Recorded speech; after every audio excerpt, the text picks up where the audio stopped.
নমস্কার, আমি অ্যাস্ট্রোলজার অঞ্জু গাঙ্গুলি। অর্থ কে না চায়? আমাদের প্রত্যেকেই জীবন চলতে গেলে কিন্তু অর্থের প্রয়োজন আছে। সেই অর্থের জন্য আমি আজকে একটি বিশেষ টোটকা দেব। অনেক দিন বাদে আপনাদের সামনে এসেছি। বিগত কয়েকদিন ধরে আমার নিজের বিশেষ কাজের জন্য আপনাদের সামনে কোনো ভিডিও আমি দিতে পারিনি, তার জন্য আমি দুঃখিত। তা যাই হোক, আজকে যে টোটকাটি আমি বলবো সেটি কেবলমাত্র অর্থের জন্য। কি করতে হবে না, আমরা সবাই আপেল তো খাই।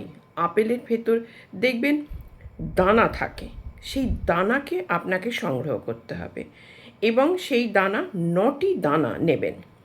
9টি দানাকে ভালো করে শুকিয়ে নেবেন। শুকিয়ে নিয়ে টিস্যু পেপারের মধ্যে ছোট্ট করে, কেবলমাত্র মনে রাখতে হবে কিন্তু 9টি দানা টিস্যু পেপারের মধ্যে জড়িয়ে নিয়ে আপনার পার্সে রাখুন। আপনার পার্স কোনো দিন খালি হবে না। এটা কিন্তু চ্যালেঞ্জিং টোটকা, আপনি করে দেখুন, অবশ্যই আপনি সফল হতে পারবেন। নমস্কার, জয় মা তারা।